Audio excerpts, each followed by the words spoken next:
What if I told you that the most dangerous part of your blood pressure day might be the first 10 minutes after you open your eyes? And almost nobody treats those minutes with the respect they deserve. I'm not talking about a miracle tea, a strange supplement, or some expensive gadget from the internet. I'm talking about a tiny morning habit that can calm your nervous system, relax your blood vessels, and help your body stop beginning the day in fight or flight mode. And if you stay with me, I'm going to show you exactly how to do it, minute by minute, in a way that feels simple, realistic, and powerful. I'm Dr. Sarah J. Miller, and before we go any further, I need to tell you something that many seniors never hear clearly enough. High blood pressure is not just a numbers problem. It's a pattern problem. It's a rhythm problem. It's the way your body reacts to stress, sleep, movement, food, worry, and the speed at which you enter the day. I've spent decades in cardiology watching patients focus on pills, numbers, and fear, while completely missing the little morning behaviors that quietly push blood pressure up before breakfast. And one of those little behaviors, when you reverse it, can change far more than most people expect. Subscribe now for simple, doctor-guided heart health advice that helps you protect your blood pressure, your brain, and your independence. Now, let me be very clear. This is not magic, and it is not a replacement for medication if your doctor has prescribed it. If your blood pressure is dangerously high, if you have chest pain, shortness of breath, stroke symptoms, or you've been told you have a medical emergency, this video is not your treatment plan. But for millions of people, especially older adults with mild to moderate hypertension, morning spikes, stress-driven readings, or stubborn numbers that seem worse at the start of the day, this 10-minute habit can become the anchor that changes everything. Not overnight, not in fantasy land, but in the real world where your body responds to repetition. Let me tell you about Leonard, because his story is the reason I'm making this video. Leonard was 72, retired, disciplined, and absolutely terrified every morning. He would wake up, shuffle to the kitchen, turn on the television, glance at the headlines, think about bills, think about his knees, think about his medications, and then check his blood pressure. Almost every day his reading looked scary. 162/94, 178/96, some mornings even higher. By 8 a.m., his whole day was ruined. He felt like a walking emergency. He was certain his body was slipping out of his control. But what Leonard didn't understand was that his body was not failing him. His mornings were ambushing him. Here's what was really happening. The human body naturally experiences a rise in blood pressure around waking. That's normal biology. Your brain starts preparing you to move, stand, think, balance, and function. Stress hormones rise. Your heart rate increases.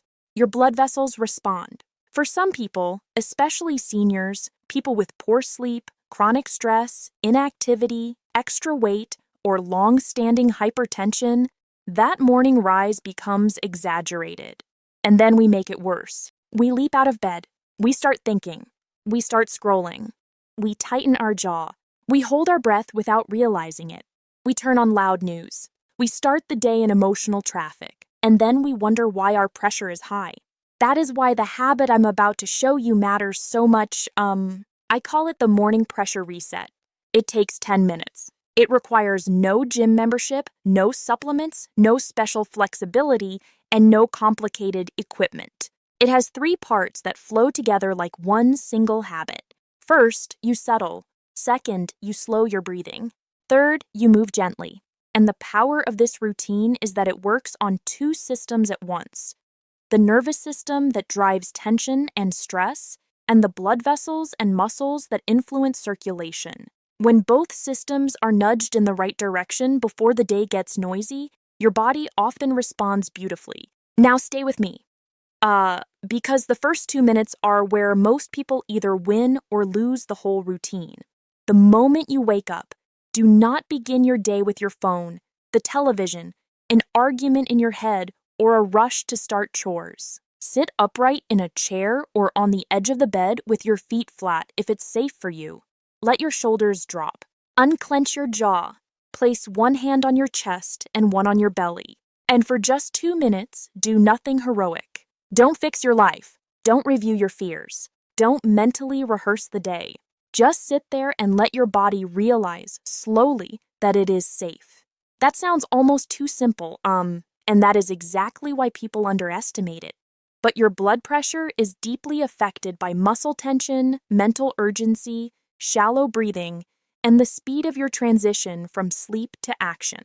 When you sit still and deliberately soften your body, you remove dozens of tiny signals that tell your nervous system there is danger. Shoulders relaxing matters. Jaw relaxing matters. Not gripping the armrest matters. Not holding your breath matters. Your body is always listening to what your posture says. And if your posture says, "We are bracing for battle," your blood pressure will often follow. If your posture says, "We are steady," your numbers may begin to follow that too. Then comes the next 3 minutes. And this is the heart of the routine. Slow breathing with a longer exhale. Not dramatic breathing. Not giant breaths that make you dizzy. Slow, quiet, controlled breathing. Inhale through your nose for about 4 counts. Exhale slowly through your nose or gently through pursed lips for about 6 counts. That longer exhale is the key. It nudges your body toward the rest and digest side of the nervous system. It helps lower that internal alarm signal that so many people carry in the morning without even noticing. You're not trying to perform, you're trying to send your body a message. We are not being chased. We are not in danger. We can start calmly. And this is where many people suddenly understand why their mornings feel so different from their evenings. All night long, your body has been in one mode. Then morning arrives, and instead of shifting gently, most people slam the accelerator. They think faster, they stand faster, they breathe faster, they worry faster. So these 3 minutes of slow breathing are not just relaxing. They are corrective. They are a bridge between sleep physiology and daytime physiology. And when you build that bridge on purpose every morning, you may reduce one of the most overlooked triggers of elevated pressure, the chaotic, emotionally loaded rush into consciousness that so many seniors have accepted as normal. Let me tell you what Leonard felt the first time he tried it, because this part matters. He expected fireworks. He expected some dramatic sensation, some instant confirmation that something major was happening in his arteries. Instead, what he noticed was subtle. His forehead softened. His shoulders stopped creeping upward. The tight little buzz in his chest settled down. His mind didn't become silent, but it became less sharp and less threatening. He told me, "I didn't feel cured, doctor. I just felt less attacked by the morning." And I said, "That's exactly the point. We are not chasing a miracle feeling. We are changing the conditions under which your body begins the day." Now we move into the final 5 minutes. And this is the piece that surprises people. Gentle walking, not power walking, not climbing stairs as fast as you can, not turning the routine into a punishment. Just 5 minutes of easy, steady movement at a conversational pace. Around your living room, down a hallway, on the porch, in the yard, or even marching in place while holding a counter if balance is a concern. Why does this matter? Because your muscles are not just for movement. They are part of your circulation system. When you move them gently, you help blood flow. You help the vessels respond more normally. You help your body transition into activity without a spike of panic. And no, I do not want you huffing and puffing for these 5 minutes. Very intense exercise can raise blood pressure sharply while you're doing it, which is normal during exertion, but that is not the goal here. The goal is to tell your circulation, wake up smoothly. Gentle walking improves circulation without turning your morning into a stress test. It also helps break the stiffness and immobility that many older adults carry after a night in bed. Joints loosen. Breathing deepens. The heart pumps more efficiently. Blood vessels get a signal to open rather than clamp down. It is one of the simplest ways to give your cardiovascular system a calmer runway into the day. So put the whole habit together, and here it is in plain English. 2 minutes sitting and settling. 3 minutes slow breathing with a longer exhale. 5 minutes gentle walking. That's it. 10 minutes. One routine.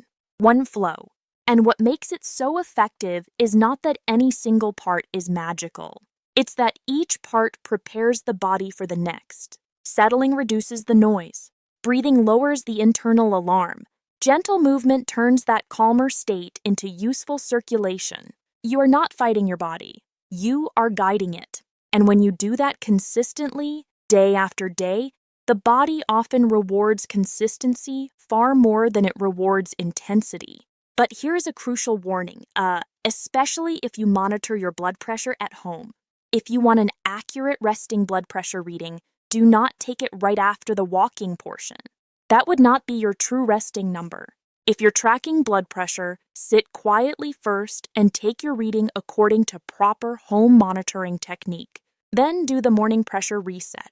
Or if your doctor has not asked for a precise morning resting reading, you can do the routine first as part of your day and measure later under proper resting conditions. This matters because I don't want you confusing a healthy exercise-related rise with your true baseline pressure. Now let me tell you about Gloria, 69 years old, because her problem was different from Leonard's. Gloria didn't start her day with worry. She started it with stiffness, sluggishness, and this heavy, cloudy feeling that made her move more slowly and breathe more shallowly. She would wake up, sit in a recliner, barely move for an hour, and then wonder why her blood pressure stayed stubbornly elevated until late morning. She thought the answer had to be medication timing. Sometimes it is, of course. But in her case, part of the problem was that her body was spending the first hour of the day in a kind of circulatory traffic jam. Nothing dramatic, just too much stillness, too much shallow breathing, too little gentle activation. When Gloria started this 10-minute routine, her first change wasn't even her blood pressure. It was her confidence. She stopped feeling like mornings were happening to her. She began feeling like she had a handle she could grab. Within a few weeks, her morning numbers became less erratic. Not perfect every day. Not magically transformed. But steadier, less jumpy, less frightening. And that emotional change matters more than people realize, because fear itself can become part of the blood pressure problem. Many patients wake up already anticipating a bad reading, already scanning their body for danger, already tensing their muscles. A morning ritual that replaces fear with rhythm can be surprisingly powerful. This is why I want you to understand the physiology in the simplest possible way. High blood pressure is not always caused by one single thing. It can be driven by vessel stiffness, extra body weight, high sodium intake, poor sleep, kidney issues, medications, genetics, inactivity, anxiety, and age-related changes. But one common thread in many people is that the body stays too easily activated, too ready to tighten, too ready to rush, too ready to overreact. Slow breathing helps calm that activation. Gentle movement helps circulation respond more efficiently. And when you practice both together in a predictable morning pattern, you create a daily intervention that is small enough to do, but meaningful enough to matter. And yes, some of you are wondering, can 10 minutes really lower blood pressure naturally? The honest answer is this. 10 minutes can absolutely support blood pressure reduction, but not because it's a magic trick. It works because it improves the biology that keeps pressure elevated. Regular physical activity is known to help lower blood pressure over time. Breathing control and stress reduction can help too. What I am recommending is a realistic morning version of those principles. A version seniors can actually repeat. A version that doesn't require motivation worthy of an Olympic athlete. A version that respects aging joints, real schedules, and the truth that consistency beats occasional bursts of perfection. But there's something else. And this may be the most important part of the entire video. The habit has to happen before the world gets its hands on you, before the headlines, before the doom scrolling, before the email that raises your pulse, before the family stress, before you start replaying something from 10 years ago. If the first thing your brain consumes every morning is threat, outrage, urgency, or comparison, your body will often join that emotional atmosphere. That's why so many people unknowingly sabotage themselves. They do a breathing exercise after they've already flooded their system with stimulation. I want you to do this early, while the day is still soft enough to shape. Let me show you exactly how I'd want a patient to do it tomorrow morning. You wake up. You sit up slowly. You place your feet down. You go to the bathroom if needed. Then you sit in a chair. 2 minutes. Relax your shoulders. Unclench your hands. Let your belly be soft. No phone. No television. No conversation. Then 3 minutes. Inhale through the nose for 4. Exhale for 6. Again and again. Quiet, steady, gentle. Then stand. Walk for 5 easy minutes. Around the kitchen table, down the hallway, outside to the mailbox and back, or in place if necessary. That's your 10 minutes? Then continue the rest of your morning. Now, if you're the kind of person who likes structure, here's the exact inner script I'd use during those breathing minutes. On the inhale, think, breathing in, I'm steady. On the exhale, think, breathing out, I'm releasing pressure. Or keep it even simpler. Inhale, calm. Exhale, soften. The language doesn't have to be poetic. It just has to keep your mind from running into its usual anxious loops. Because the reality is, the body follows the mind more often than people think.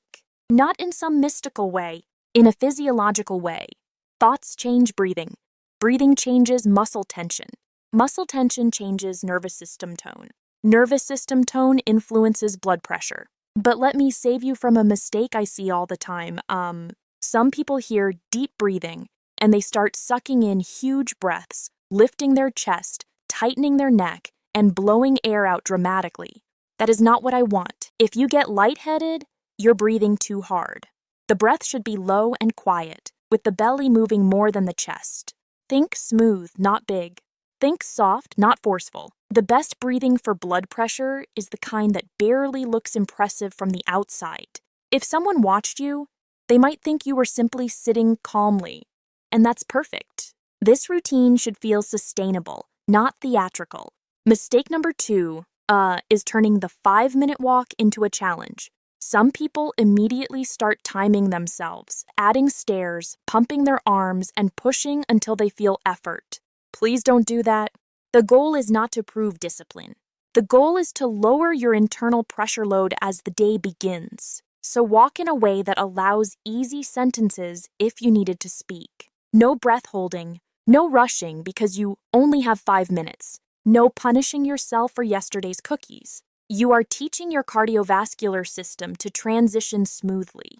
And the smoother that transition, the more likely this habit becomes something your body welcomes instead of resists. Mistake number 3 is inconsistency. People do the habit twice, feel calmer, miss 3 days, get busy, start again, and then declare it didn't work. Blood pressure responds to patterns. The body learns repetition. Think of this routine as brushing your teeth for your arteries. You don't brush once and expect lifelong protection. You repeat it because repetition is the treatment. If you do this 6 or 7 mornings a week for several weeks, that's when you start seeing the compounding effect. Better mornings often lead to better choices later. Better choices later lead to steadier numbers. And steadier numbers create the kind of confidence that makes healthy habits easier to keep. Now let's talk about timing. Because some of you wake up and immediately take medications that must be taken on schedule. If that's you, follow your prescribing instructions first. This video does not override medical directions, but in many cases, there is still room to fit this routine into the early part of the morning before breakfast, before full stimulation, and before the day becomes chaotic. If you use a walker, use it. If balance is poor, do the walking portion while holding a countertop or march safely in place. If standing first thing is painful, extend the seated breathing and begin movement more gently. The habit can be adapted. What matters is the sequence. Settle, breathe, move. And yes, I know what some of you are thinking right now. Doctor, if I had the discipline to do all that, I wouldn't have high blood pressure. I understand that feeling more than you know, but this is exactly why I designed the habit around 10 minutes instead of 30. and around one routine instead of 8 separate rules. Most people fail not because they're lazy, but because the plan is too scattered. Drink this, stretch that, count this, journal that, track 6 metrics. It becomes exhausting before breakfast. What I'm giving you is one door, one habit, one reliable way to start the day without attacking yourself. And sometimes one small door is enough to change an entire hallway. Let me tell you about Raymond. Because his story brings this home. Raymond was 76, a widower, proud, independent, and stubborn in the way many strong men become after a lifetime of solving everything by force. He believed the answer to high blood pressure had to be stronger effort. So when he decided to exercise in the morning, he went too hard. Fast stairs, fast pace, breath holding, competitive mindset. Then he checked his pressure right after and panicked because it was higher. He thought exercise was making him worse. It wasn't. He was simply misunderstanding the difference between a stress spike and a healthy long-term response. Once he slowed down and did this gentle 10-minute routine instead, he stopped scaring himself. That misunderstanding is so common. A lot of people confuse what blood pressure does in a moment with what helps blood pressure over time. A brisk or intense effort can temporarily raise pressure while you're doing it. That is not the same as saying exercise is bad for hypertension. In fact, regular movement is one of the most effective non-drug tools we have. But the version I want in the morning is intentionally gentle because we're working with a body that is just waking, a nervous system that may already be keyed up, and often joints that need kindness. Later in the day, with your doctor's blessing, you may do more. But morning is for smoothness. Now here's the question I get all the time. How soon will I notice a difference? Some people feel calmer on day 1. Some notice warmer hands, easier movement, or less of that jumpy inner buzz within a week. Some see better morning blood pressure trends after a few weeks. But please don't stare at a single day's number and decide the habit failed. Blood pressure is variable. Sleep, salt, pain, weather, stress, alcohol, missed medication, and illness can all affect it. What you're looking for is not perfection. You're looking for trend, tolerance, and tone. Is the morning less chaotic? Are readings less extreme? Do you feel less hijacked by the first hour of the day? And this is where the emotional side comes in. Because high blood pressure doesn't only damage blood vessels, it steals peace.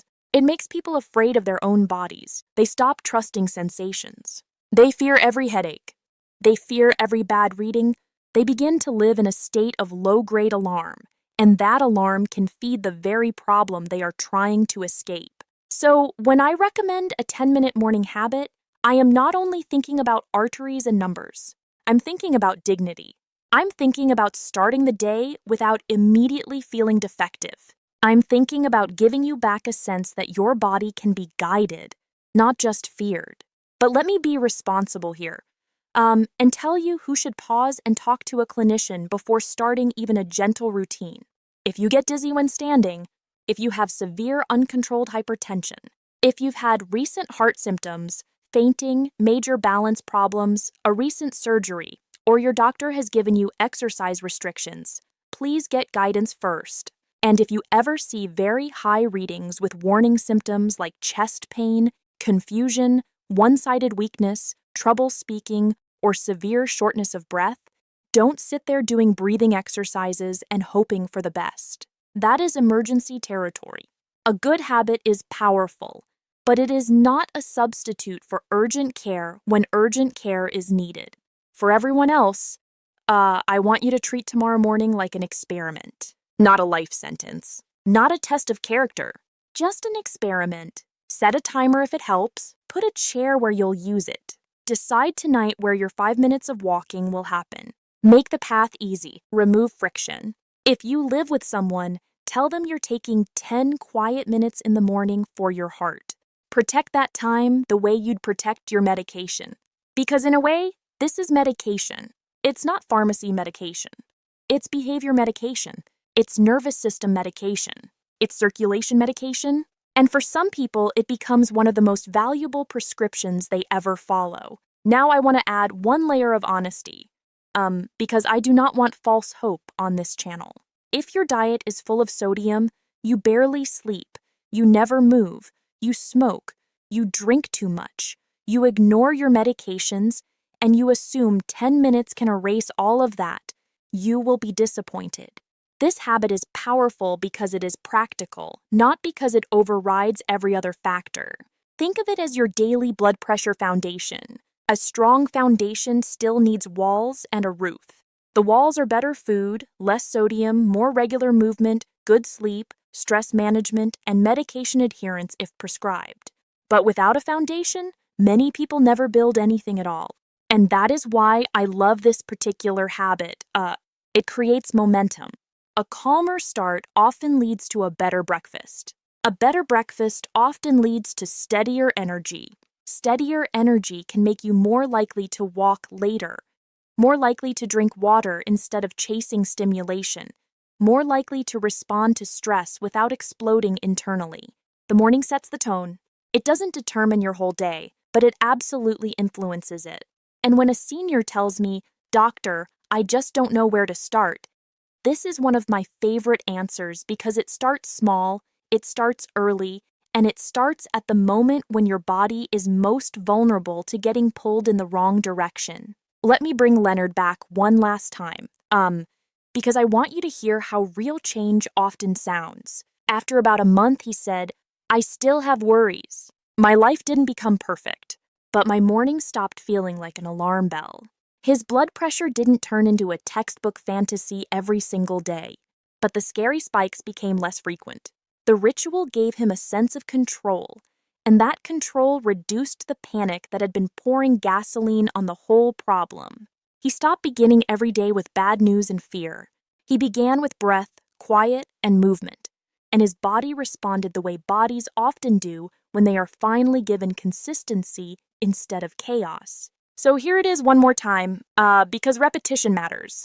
The only 10-minute morning habit I want you to remember is this: 2 minutes to settle your body, 3 minutes to slow your breathing, 5 minutes to walk gently. Do it before stimulation. Do it consistently. Don't do it dramatically. Don't do it perfectly. Just do it calmly. If you monitor blood pressure, remember to keep your resting readings separate from the walking portion. And if you stick with this long enough to let your body trust the pattern, you may be amazed at what changes. Not just the numbers, but the way you feel living inside your own skin. Because the truth is, lowering blood pressure naturally is rarely about one giant heroic act.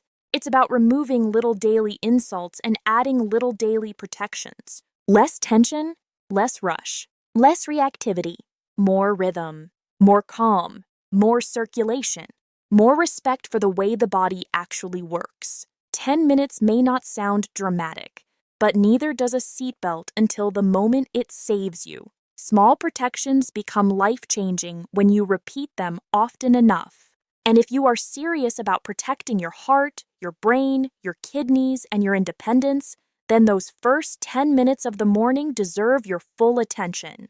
If this helped you, write morning reset in the comments so I know you're starting tomorrow. Share this video with someone whose mornings begin with worry and a blood pressure cuff. And if you want more clear, practical heart advice designed for real people, not perfect people, subscribe to the channel. Take care of those first 10 minutes, and they may start taking care of you. I'll see you in the next video.